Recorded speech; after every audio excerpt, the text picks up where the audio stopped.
today on increasing sales productivity with live virtual training. My name is Susan Cullen with Quantum Learning Solutions, and it's a pleasure to be with you, and we've got two guest speakers today that I think you're really going to enjoy, Lynn DiNocenzo and Jack Cullen, who are the principals of CRK Interactive. So we're looking forward to that session today. To tell you a little bit about CRK Interactive, they have been in the business for over 20 years, really helping organizations grow revenues by helping their salespeople and their sales managers be more productive and increase their revenues. And they've also had quite a bit of experience using a live virtual training format like what we're doing here now. They were early adopters of this technology and have been doing it for over 10 years. And in these past few years, over 10,000 participants have participated in their live virtual training, either standalone courses or virtual courses or some type of blended process. So Jack and Lynn really know what they're talking about and have a proven history in helping salespeople increase their revenue. They're also quite accomplished. As we start to look at their backgrounds, they not only teach what they know, but they've been experiencing it and are both past sales executives in very competitive fields. They're the co-authors of two books. One is called The Agile Manager's Guide to Customer-Focused Selling, and also The Agile Manager's Guide to Coaching to Maximize Performance. So they've been authors for quite some time. They're also radio co-hosts of the popular radio show called Let's Talk Sales to Increase Your Income with Lynn and Jack. So they really know what they're talking about, and I think you're going to enjoy this session today. Before I turn it over to Jack and Lynn, I also want to mention to you that there are quite a few complimentary resources that they will be offering to you at the end of today's session, so you'll want to make sure that you have an opportunity to respond to those at the end of the session. So at this point in time, I'd like to turn it over to Lynn DiNocenzo to begin to start the session today. Lynn? Thank you very much, Susan, and welcome, everybody. We're delighted to be able to spend what will be just about 1 hour with you this afternoon. As Susan pointed out, Jack and I have been doing online instructor-led training for quite some time now. It really dates back to the middle 90s when we first started with it. And I wish I could say to all of you that it was because of our advanced thinking knew that that was the way training and development organizations were going to be leaning.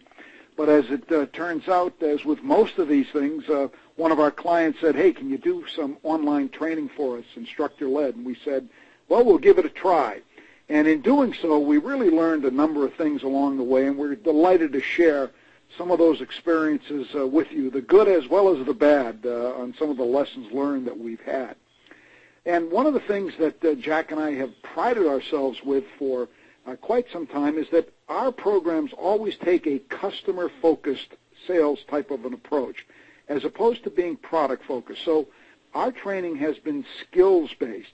And there was a great deal of skepticism, I believe, early on as to whether or not you could really teach and train salespeople on, what would be called soft skills in a non-traditional classroom way. The truth be known, and we were among those skeptics. Yeah, we were, Jack. We were probably the first two. But in realizing the fact that, you have to deal with the situation that you have, many organizations just could not afford the expense of bringing all of their people into a central location, or even if they did bring them into a central location, they couldn't allow them to stay for as long as maybe that had been done in years gone by. I know for this one client that we kicked it off with, we used to do training 6, 7, 8 days in a row, extending over a week, just on selling skills. And so really what we learned is, there's got to be a way that you can work in with the existing conditions and the existing business market conditions that are going on to meet what are the requirements of the company. So our approach is a very customer-focused approach as opposed to being product-focused, and we differentiate that in our sessions because, product focus was clearly telling the customer what's new, going over features and benefits, comparing them to, what might already be in existence, and then hoping that the customer, makes the right decision because we've given that individual the right information. And, we've never really thought that was the most effective way to sell. We think it's kind of old-fashioned, and, being more customer-focused allows you to present what we consider to be full solutions. So in a customer-focused approach, and this is what we are teaching during the online virtual sessions, is how to approach and create interest. So that's prospecting. How to uncover needs, goals, priorities, that personal win. Those are interviewing skills. Crafting a customer-focused solution, making sure that what you're going to propose or recommend addresses the customer's need, goals, and win. And then proposing and demonstrating that complete solution. And in doing so, the decision-making process now becomes the logical conclusion. And it allows us in these particular sessions to really drill down on the folks that they need to under-promise, over-deliver, and in doing so, we'll be able to create those active references that they need to continue growing the business, and hopefully in creating those clients for life. And that's really what we are, what our program was all about. So in a nutshell, customer focus means identifying the needs, the goals, the priorities, and the personal win for the individual. And, we took that approach for a very, very simple reason. If you look at this buying equation, if the price is exactly equal to the value in any decision, is there a compelling reason to buy? And most people are going to answer that and say, no, not really. What are most people really looking for? Well, they're looking to really have greater value than what it's actually going to cost. Well, in a product-focused world, the way that greater value is created is by discounting the price. And think about it. All you have to do is watch television. If you give us 15 minutes, we can save you 15% or more. Buy now today and save. And, the airwaves, and I don't care whether they're selling furniture or selling insurance or selling automobiles, it's always discount, cut the price. And that's not being what we would consider to be customer-focused. That's clearly a product-focused approach.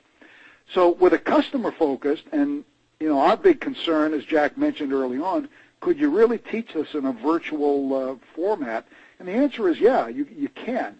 But if you follow a customer-focused approach, then you can not only identify what is important, but also identify those value-added benefits. And we always zero in on 3 value-added benefits. And there's always a way to differentiate. No matter what it is, there's always a way to differentiate quality, extra value, added services, and it's incumbent upon sales professionals to identify what those additional value-added benefits are. And if they do, if they can identify them, it's really going to lead to some really positive results. Sometimes, in addition to meeting the minimum requirements, one of the things that, for example, the sales vice presidents that we sell to, they're looking for improved customer satisfaction or increased sales productivity or ways for their people to gain a competitive advantage. And if we can find ways for them to do that and deliver that in a blended learning format, it's produced very, very positive results for them. And actually, when you can show those extra value-added benefits, our research has indicated that you not only can win the deal, but you can actually increase the size of the deal, which means there's more revenues coming in and hopefully more profits to the company. So, the net on all of this is, how does a customer-focused approach get results? Well, we establish a sales process. Now, sales process is not new. The question always was, how can you deliver a sales process in a virtual environment, in a blended learning environment? And we have ways that we're going to get into that we have successfully been able to do that. We'll share some of those with you. Our goal was to enhance the consultative selling skills so that salespeople can interact at multiple levels within the organization. And, the goal there is to improve their comfort level and their interaction capabilities with executives, because for the most part, decisions are not just going to be made by end users. There's going to get some executive involvement, and these days There's probably going to be people like the financial side of the house, the CFO, depending on the size of the deal and what's being proposed. It's going to take multiple people that are going to need to be sold. So we want to improve that level and provide the skills so that they can not only build stronger relationships, but generate leads for additional business. And all of that is based around a sales coaching process that we also are able to include in this blended learning approach that will drive the execution of the correct activities on an ongoing basis. So that's kind of the introduction that we wanted to leave you or get you going with. And Jack's going to talk about some of the specifics that we include as part of this program. So, Jack, take it away. Thanks, Len, and thanks, Susan, for having us on today and for hosting this. The reality is that we've learned the hard way by some mistakes that we've made in terms of using this virtual approach to instructor-led sales training, because let's face it, salespeople can basically, if you will, be different animals than some of the other target audiences that you might have. They have maybe a short attention span. It's kind of important that you keep them engaged in any type of training, and it becomes even more challenging when you're dealing with a format, such as this. So in any work that we do with a client, right up front, we have each of the participants become accountable with a mission statement. And the mission statement is up there in front of you right now. We engage them if we're not ever going to have the opportunity to be with them in person, such as to kick off, with an initial in-person, face-to-face training session. If we never have that opportunity, we'll have the managers create a flip chart or a document, just a typed document with this statement on it. And it becomes their responsibility to get all of the participants at the end of the training process that we go through to sign this mission statement, to date it, and that typically becomes something that's a visible document in either a sales office or a headquarters, depending upon the size of the company, as a daily reminder that the training that they participated in had a purpose to it, and that purpose was to grow sales. We heard a friend of ours say recently, if you're not keeping score, it's just practice. And we all know selling is a pretty awesome responsibility, because at the end of the day, it keeps a lot of people employed if the salespeople are doing their job and it has direct consequences. If they're not, we remind salespeople that, yes, they certainly play a role in servicing their clients, and in that regard, they work for their clients. And certainly, there's a company name on a paycheck and commission check that they receive. But at the end of the day, who do they really work for?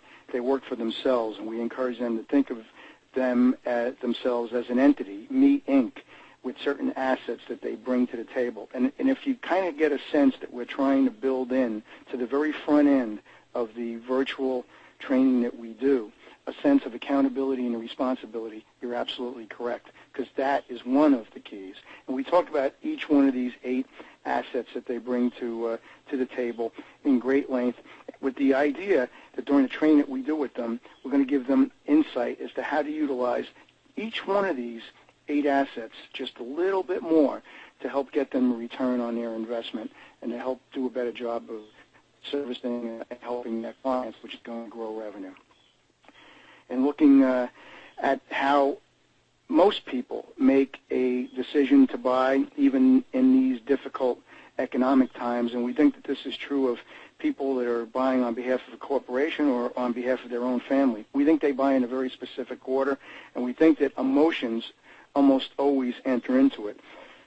And the face of the company to begin with is the sales individual, so we think that the first thing that they buy or don't buy is the salesperson, followed by the company, and then the solution, the product, or the services. What we're really saying here is that salesperson, you that are on this virtual training session with us, you have a pretty incredible responsibility, because at the end of the day, people are going to be looking for reasons to do business with your company or not do business with your company and enjoy your solutions, products, or services based upon how well you represent your company.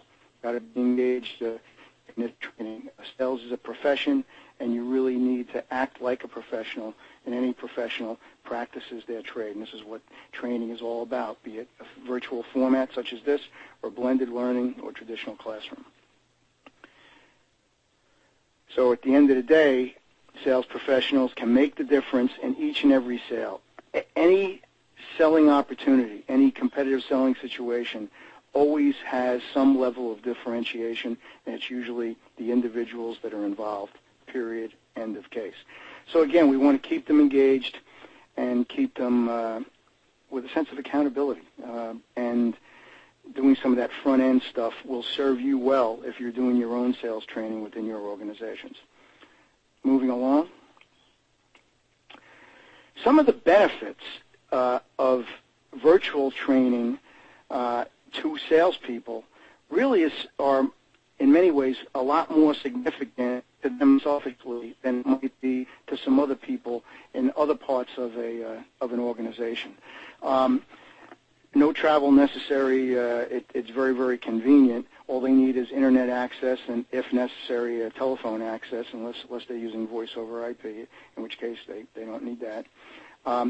This is a really big reason why most salespeople prefer virtual learning.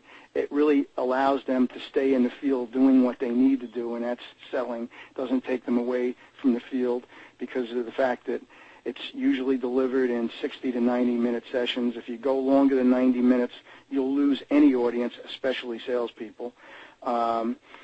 It will really, another benefit is multiple opportunities for them to participate and to shine. And at the end of the day, salespeople do enjoy opportunities to look good, if you will, not only to their colleagues, but maybe even more importantly to whoever they report to, who should be participating in these virtual sessions. If the sales manager is not involved, that sends a message that it's not all that important. And easily recorded for future access and reference, which again is something that just-in-time reinforcement for a salesperson can pay great dividends in the real world that they operate in. It's not something that when they leave the classroom it's gone forever. Some lessons that we've learned along the way. Again, limited maximum 90 minutes. Match the number of people doing facilitation to the size of the audience for maximum participation and interaction and really focus. And a good rule of thumb is one facilitator for every 12 to 15 participants. And you want to limit, if you only really can have two facilitators, you want to really try to limit it to 30, maximum 35 people in terms of number of participants for real effective learning. Some other lessons learned. Accountability. You want to set those participant expectations that they're going to be held accountable for being active participants and, more importantly, getting sales results. You want to get buy-in on that from management up front. And you want to also get management's buy-in that they will participate up front. Again, the signal being sent that this is important. We typically would encourage you, if you're going to be doing this type of sales training yourself, to assign pre-reading and exercise assignments. Probably you don't want to ask for anybody to have to do more than 20 or 30 minutes per session, but this is going to allow them to maximize and make the most valuable use of that time when they're interacting with you, the subject matter expert. Becomes really, really important. Other lessons learned include kick off an actual virtual training with a dry run to welcome everyone as a way to be sure access is attained, work out kinks before going live. Now, that being said, if your participants, your audience, are really, really comfortable and have used the platform many times in the past, you can ignore that first bullet point. We like the idea and suggest strongly that you provide participant materials in advance, not just for those assignments that we talked about, but It'll give them an opportunity to look at what's going to be covered, print it out in advance, have it, and we'd encourage you to include copies of the slide presentations, because salespeople can run into problems where they cannot get internet access, but they might be able to come through and participate by being on the phone, and if they have that printed set of workbook materials and assessments, et cetera, in advance, they'll benefit on that. That's a really key point, and frankly a lesson that we learned the hard way along the way of the 10 years that we've been doing this. Other things that we can talk about. Use the virtual platform's features to maximize your ability to engage people if you're facilitating. So if you have the capability to do polling questions, we're going to do one today with you at the end of the session. For participants to raise their hand if they have a question, or for you to say if you think that this is a true statement, raise your hand. Again, use the features that are there. Chat responses to questions that you might ask. One of the things that we really like about this type of virtual training, where you have the ability with certain platforms to ask a question and ask every participant to type in the chat area their responses. Everybody can see the responses that are coming through, as opposed to in a classroom where you can really only get feedback from one person at a time. In this virtual classroom, you can get them from a ton of people all at once. And by the way, you can later on print out or send a file to each of the participants of those responses. And that can be helpful when you're dealing with things like how to handle a specific sales objection that everybody in the sales group that you're training has to deal with. Another feature that not every platform has, but for salespeople it's kind of important, breakout rooms that you can team up 3 or 4 people together for role-playing and different exercises such as that. We also advise you to let the participants know up front and every time from session to session that you'll be calling on them by name as a way to keep them on their toes and save embarrassment. So that's kind of a roundabout way of saying there'll be times when you can volunteer and there'll be times when you will be volunteered. We have found that to be a major differentiator in terms of holding people accountable, active, and engaged in the learning process. Other lessons learned. See, after 10 years at this and some 10,000 people, we've fallen on our own swords a couple of times. So we want to share the things that we picked up. Establish guidelines in advance with the sales managers that you're working with for each to take an active leadership role and offer comments to reinforce key points. Tell them not to be bashful, to come off mute and jump in and maybe give an attaboy or an attagirl to something that a participant offered, or maybe to jump in and post something that a participant offered. Ask people to keep their phone on mute and unmute as needed so that other people aren't being distracted. And it's a great idea to record each session and distribute to participants along with the text chat notes if you feel it's going to be beneficial. And almost always the sales audiences that we've dealt with have found that to be invaluable. And when it's not done, they feel, if somebody forgets, they feel cheated, and they'll let you know about it. Great, Jack. Thanks very, very much. Appreciate all of those comments.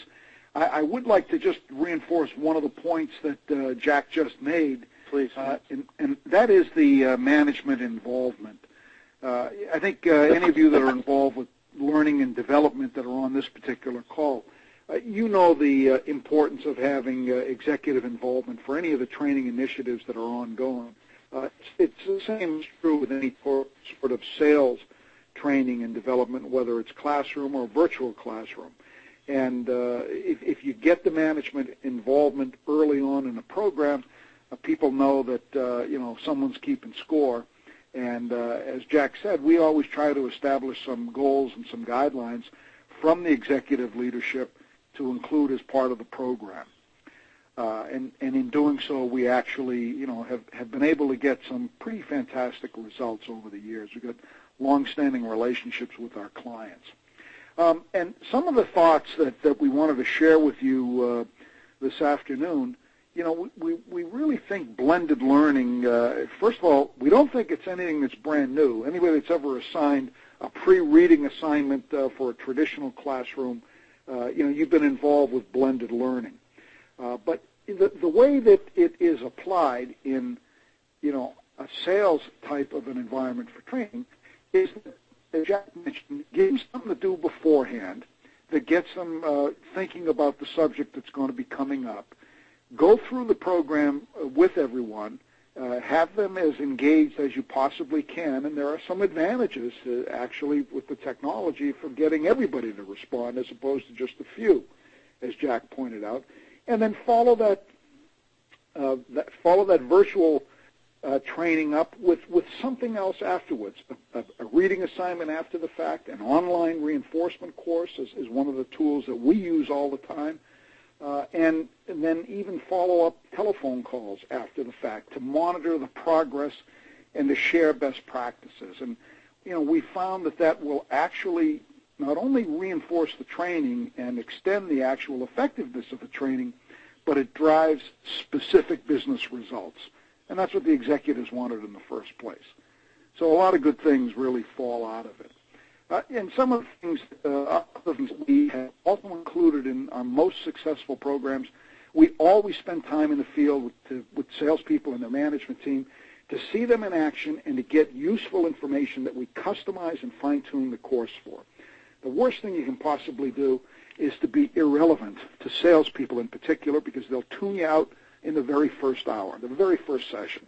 So, by them knowing that you've spent time in the field and by them knowing that you've actually taken some of their input and incorporated it as part of the course, they take some ownership in that. The second point here that we think is absolutely critical when you can do it is to get some 360 feedback before the training begins, and at future intervals down the road. It's really a very, very important a tool that can aid in your development of the individual people. And as you would do with an instructor-led program, an instructor-led classroom training, you want to have people not only learn from the 360 feedback that they get where their strengths are, but also any development areas that they need to focus on. And you would address them in an instructor-led classroom training just like you would address them in a virtual training program. And as I mentioned earlier, we use online self-paced modules for either pre-work in many cases and also for post-classroom reinforcement. It's really had a very, very positive effect to extend that training. And then, we've also included as part of the blended approach, the virtual training, reading assignments, listening assignments, and, we plugged the radio show. Susan was kind enough to plug that early on. But, most of our content in our radio programs are all about sales. I mean, it's called Let's Talk Sales.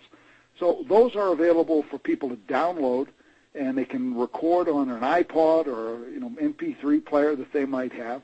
And they can listen to it while they're driving, or they can listen to it while they're doing their morning exercises, or whenever it's convenient for them.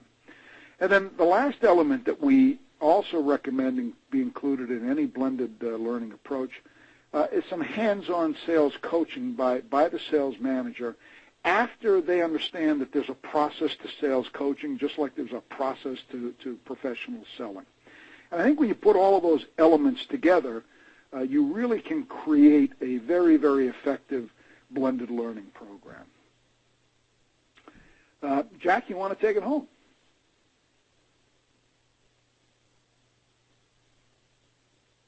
Jack?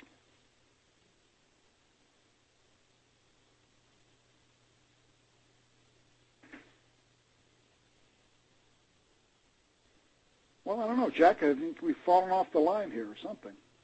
Hold on just one second. Len, can you take it to the next slide, please? I'm sorry. Sorry. We didn't hear you, Jack. Sorry. We wanted to share with you a couple of slides addressing best practices that actually I don't want to take credit for it or say that we can take credit for it, because it's usually the best things come from us and the client putting our heads together, but we wanted to share it with you. Some of the things that you really do want to incorporate when you're doing any type of virtual training, but specifically for salespeople. Set goals with sales management in advance for what results they want to see come as a result. What do they want to see the people do less of, more of, or continue doing? That's critical to get the results that you want, which is increased sales. Customized training process, that upfront field research, and also do some interviewing of a cross-section of participants, from very experienced people to somebody that's brand new in a role, to give them a sense of ownership. If possible, utilize a 360-degree feedback process. It will be very, very useful to the salespeople participating.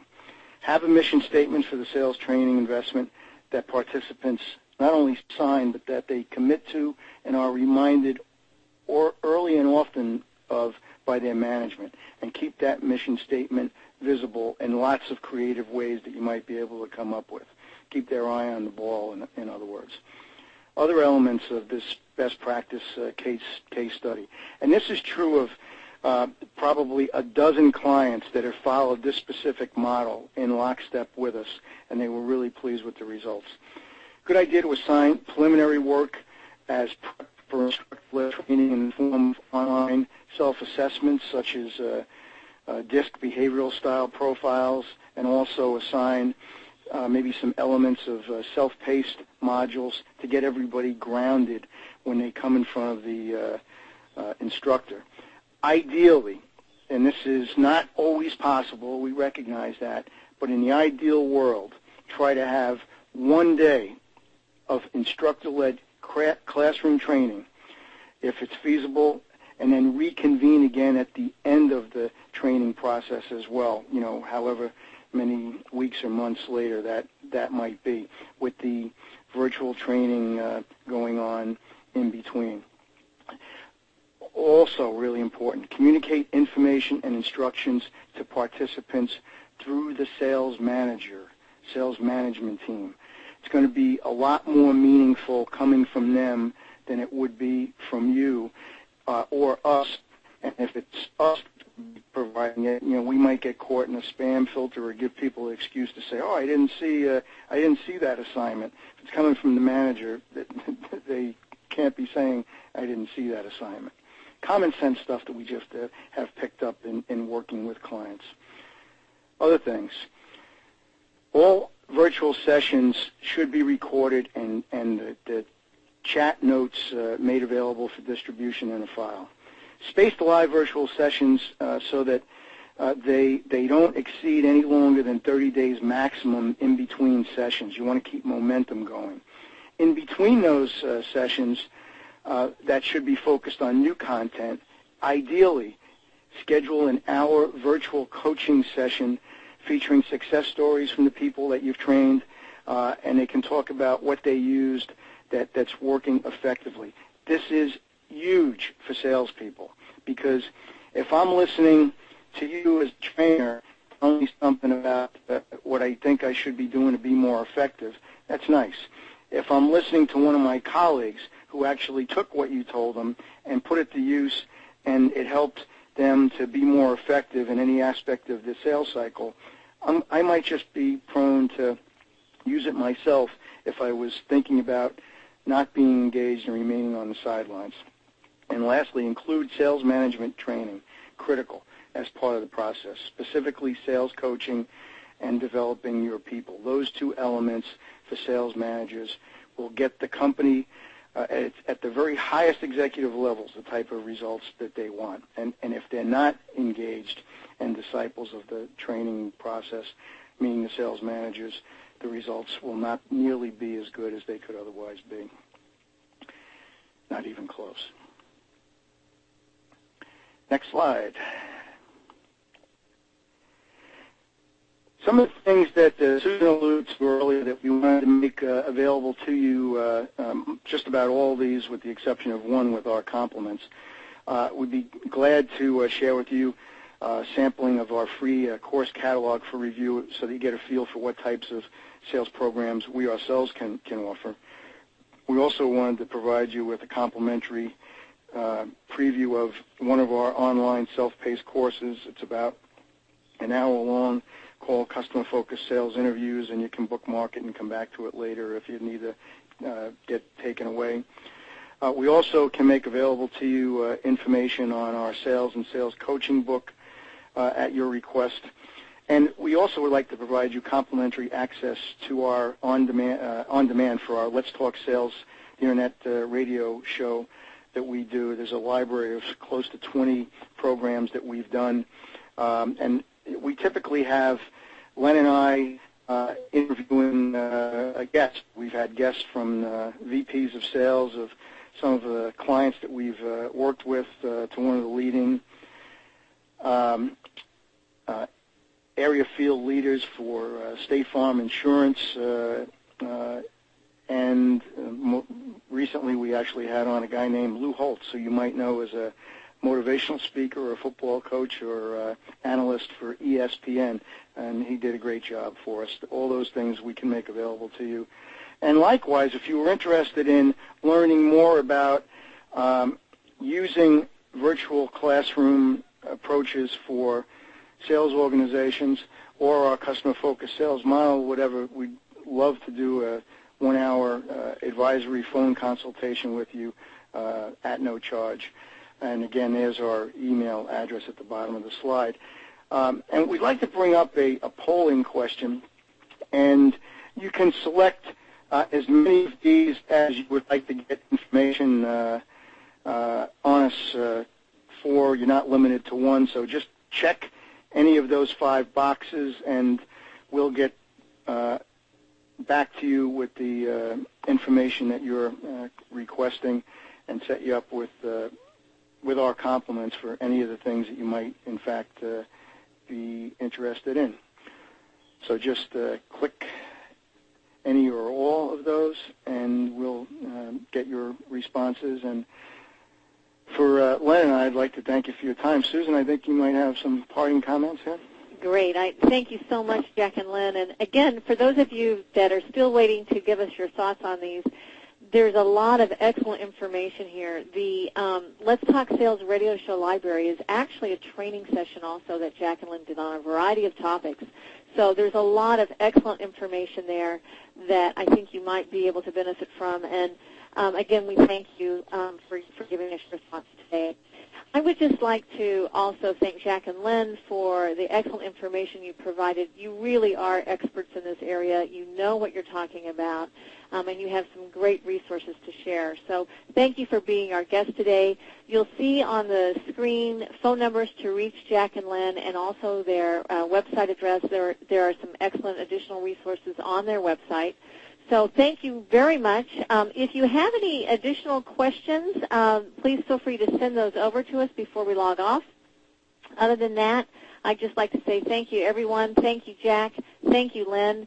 And any questions that you send over that we didn't see, we'll be able to get back to you by email. Jack and Len, any last things you'd like to say before we log off? Just thank you, Susan, for hosting this webinar today. We really do appreciate it, and I want to just compliment you on the fine job that you've done on all the other webinars that you've hosted. So thank you. Ditto, and thank you all to our listeners today. We appreciate it, and I would add that we know your time is valuable, and we hope you got a return on that investment. Thank you. Thanks so much, everyone. Have a